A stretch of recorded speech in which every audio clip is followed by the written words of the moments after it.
Hello, I'm Karen, and in today's video I'm going to show you how to make my stockings. These are bunting style stockings, but they are also actually usable stockings. They're not just one-sided, but I just thought that it has a lovely effect with them being the simplistic version of them. I've also made a bunting chain. I call it a chain, I'm not quite sure what you'd want to call it, like a little rope for hanging up with.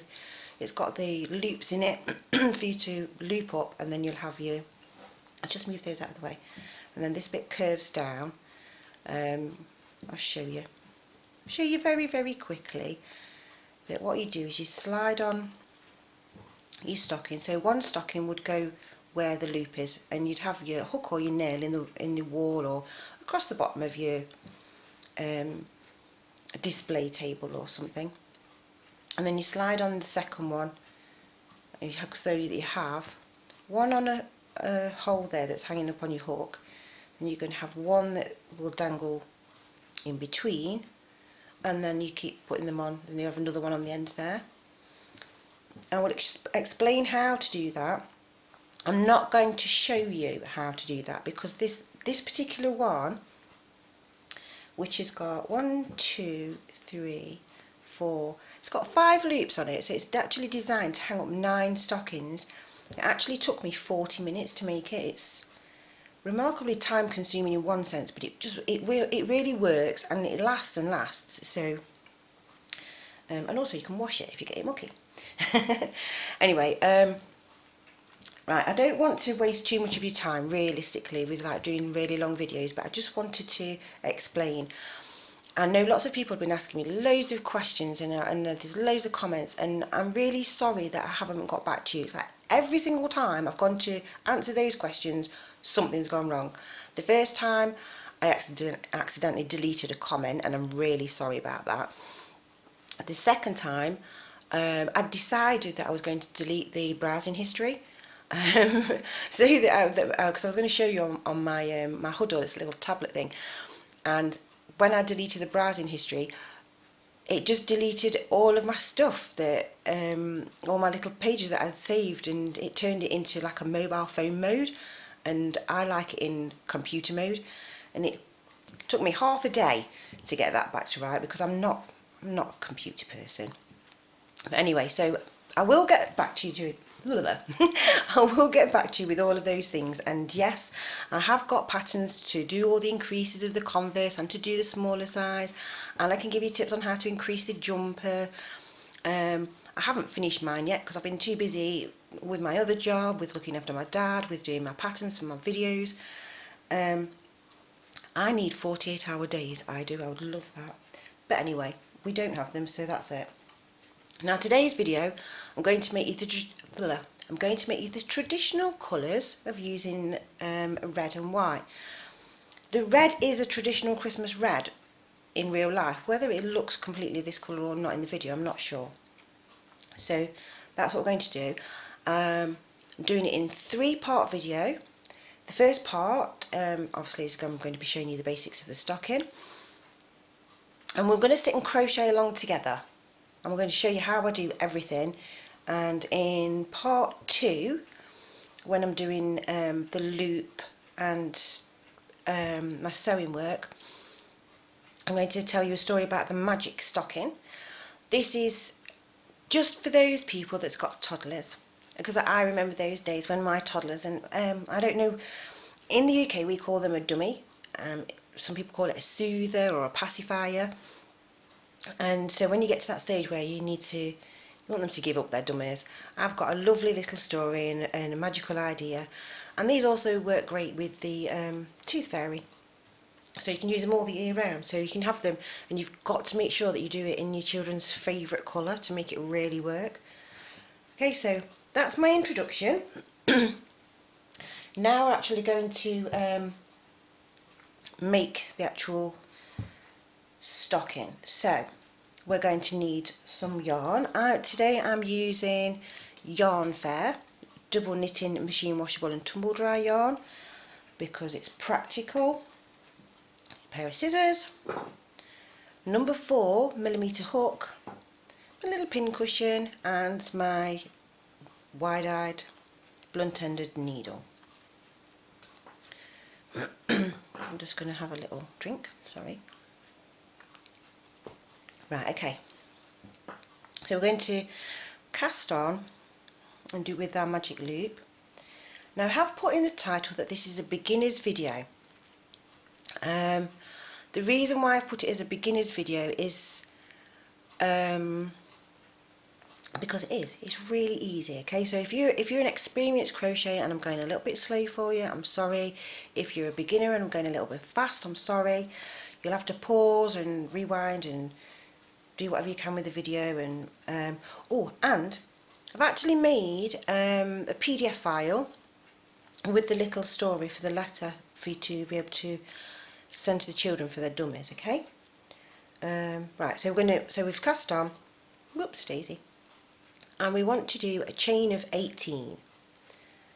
That's 1, 2, 3, 4, 5, 6, 7, 8, 9, 10, 11, 12, 13, 14, 15, 16, 17 and 18. Into the third chain from the hook we're going to half double crochet. So we've got 1, 2, 3. I'm going underneath one loop and we half double crochet in there. We need to half double crochet all the way back down the chain, which means that we'll end up with 16 half double crochet. So this one is 1, oops, can't work, 2, here I'm trying to teach you and I can't even do it right myself, 2, 3, oops, got a squeak there, 4, 5, 6, 7, 8, 9, 10, 11, 12, 13, 14, 15 and 16. Now you will have a piece that looks like this with this end that's a little bit rounded, but that's okay because that straightens out as we're going along. Chain 2, turn, and this is where we're going to be working. Normally half double crochet you would go into these holes here, but we're going to work in between the post, which is just underneath there. So we're going to go into the post, in between the posts, sorry, and half double crochet there. And again in between the posts and half double crochet, and we're going to do this so we've got 16 half double crochet again. So that's 2,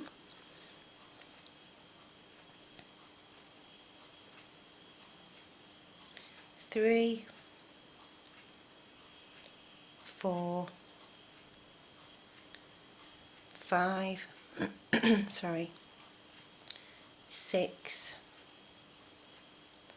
7, 8, 9, 10, 11, 12, 13, 14, 15. Now when we do the last one, it's actually between the post and between the chain 2 space. It's just there. It's a smaller space, but it is there. So this one is number 16 in there. Okay? And you need to do that on every row. Make sure that you use the chain 2 and half double crochet space. So that's row 2, chain 2, and this is just a repetitive pattern now until and we need to complete 6 rows for before we actually do any different changes. That's why it's really easy. Ooh, that wasn't very good, was it? I've got a snaggy bit there. I'm going to come back. I don't want my finished work to have a snag in it, I'm sorry. So that's 1. You might be ahead of me now if you've carried on. Never mind. I'm playing catch up instead this time. Yeah, so I shall complete this row. Where are we? 1, 2, 3, 4, 5, 6, 7, 8, 9, 10, 11, 12, 13, 14,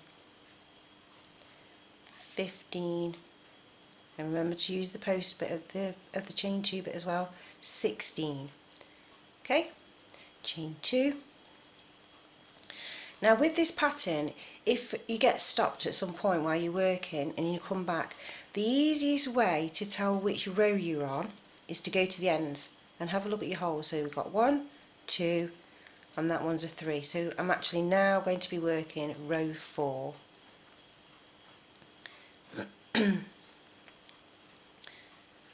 1, 2, 3, 4, 5, 6, 7, 8, 9, 10, 10, 11, 12, 13, 14,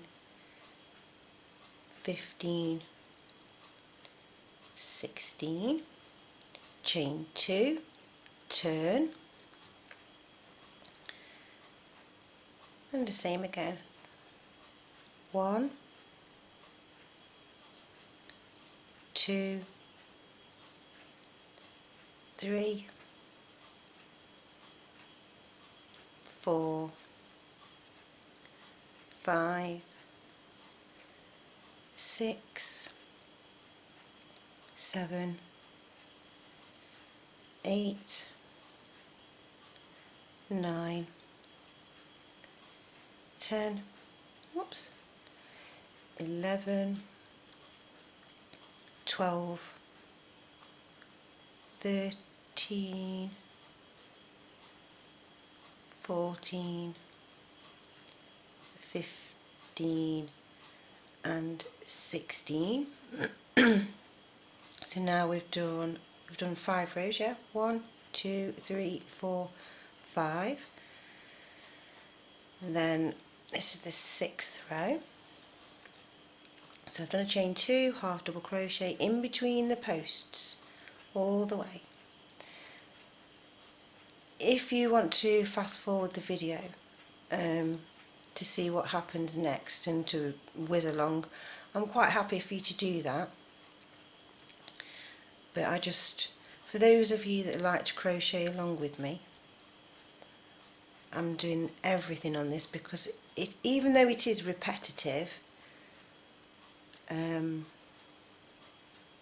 think that I've got a few tips to make it so that everything goes smoothly.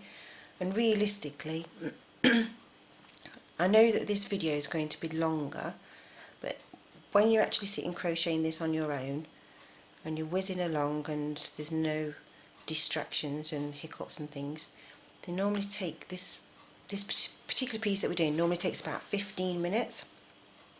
Okay, so now I've got my 6 rows, okay, so that's 2, 4, 6. On the 7th row we chain 2, we turn. Now we only half double crochet in the next 15, still in the posts, in between the posts. Yeah, so that's 1, 2, 3, 4, 5,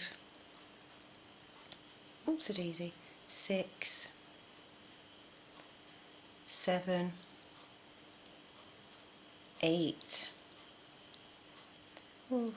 9, 10, 11, 12, 13, 14 and 15. In the last space we're going to half double crochet 3. 1, 2, 3, and that's brought you round the corner. Now we're going to half double crochet over the posts into the gaps here, and there's 4 gaps. So that's 1, 2, 3, 4. Now for those of you thinking, whoa, I've done something wrong, that can't be right, there shouldn't be 4. Yes, there should be 4, because this row, this where you did the corner there, is actually taken over 2 rows. So that's 2, 3, 4, 5, 6, and this one will make it your 7th row. So for this bit here where you did your very beginning chain work, I'm going to go into this space there and we're going to do 3 half double crochet again, which brings, oops a daisy, 1, 2, and then tucking the tail under at 3. Now at this moment in time this is going to scrunch up your work a little bit and not look right, but once you pull that tail right and wiggled your yarn a bit, it settles down. Now what we're going to do is we're going to work over the chain and in between the posts from the very beginning. Okay, we need to go, so we've got 15 spaces. 1, 2, oops a daisy, 2, 3, 4, 5, 6, 7, 8, 9, 10, 11, 12, 13, 14 and 15. I'm just going to put mine down a minute. If you just pull that tail tighter there and just do that, it just makes that nice rounded section that we want there. So now we're going to be working upwards. We're going to work the leg section. So we're chain 2, 1, 2, turn, still working in between the posts of each of the stitches. Now we're going to half double crochet in the next 10. So that's 1, 2, 3, 4, 5, 6, 7, 8, 9, 10. Okay, chain 2, turn and work in between the posts again and do 10 half double crochet. 1, 2, 3, oops, 3, 4, 5, 6, 7, 8, 9, and in between the chain 2 space and the post is 10. I'm going to do this so I've got 10 rows of the half double crochet. So I've chained 2, I've turned 1, 2, 3, 4, oops, 4, 5, 6, 7, 8, 9 and 10. Chain 2, turn, in between the posts again, 1, oops, 2, 3, 4, 5, 6, 7, 8, oops, 9 and 10. Okay, so now we've got 4 rows. So this row makes us halfway towards the top, so not long to go. Yeah, it's one of those. This is one of those patterns that theoretically, once you've done it a few times, it's one of those ones that you can virtually remember. It just sticks into your head, and you can actually sit and work away without actually doing hardly any of the counting, because I know that when you're working with the crochet, sometimes people don't like to talk to you because they think that you're counting. But this one you can work a few rows and not even count, and then you can go back to counting just to check. But I will say that you will definitely know when you're at the end, because you're always going to finish on this corner, always finish to this side every time, unless of course you change my pattern, then you don't. But my pattern you do. And honestly, I don't think that there's any reason that anybody would need to want to change this pattern, because it is so easy, it's so simple. If you've been crocheting for years and years, this is one of those things that is just an absolute pleasure to make.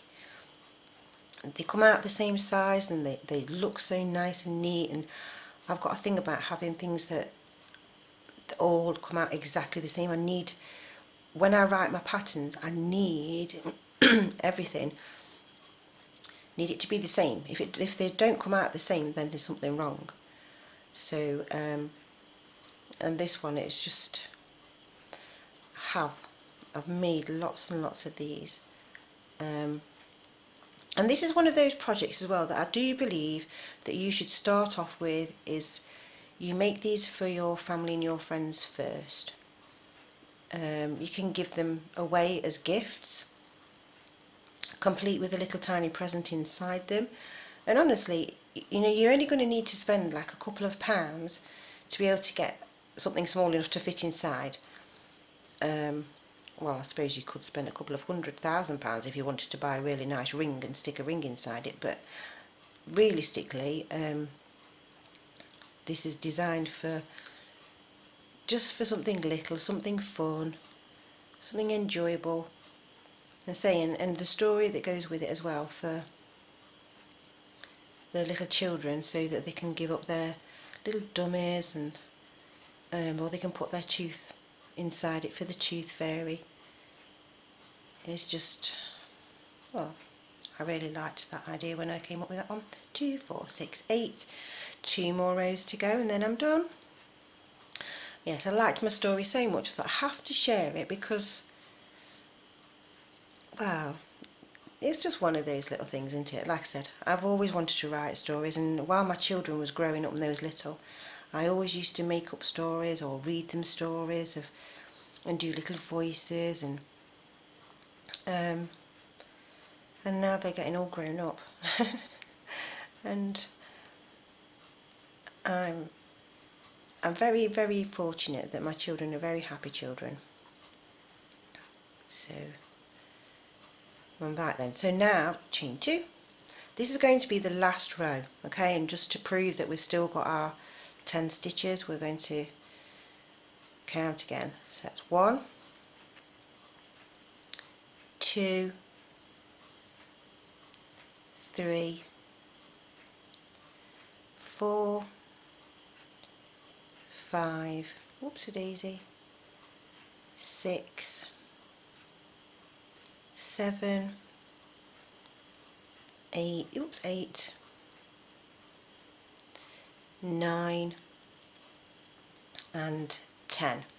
And there we go. That is what you're going to be making. And what you need to do for this side, because this is your first side, we're going to chain 1 at the end, okay, and then we're going to cut off. On this second one, because obviously you need to make 2, because we've got 2 halves that we need to put together, what I want you to do is I want you to actually make a chain of 10 at the end. But what I'm going to do is I'm going to finish the video here, because we're already 25 minutes in, and some people like to have a little break and nip to the loo and have a cup of coffee or whatever. So I'm going to call this break time, and then what I'm going to do is I'm going to go and make my second one, and then when I get to the end and I need to do the chain 10, I'm going to begin my video with the chain of 10. Then I'm going to show you how to join everything together in the easiest possible way, and we'll carry on from there. So thanks for liking, thanks for subscribing, thanks for watching, thanks for all the thumbs up, thanks for all the lovely comments and everything else. I do keep skimming it through and reading them, and I definitely will. I'm going to be breaking up soon for my Christmas holidays from my main job, so I shall be able to spend a little bit more time doing my crochet. Okay, thanks again, bye for now.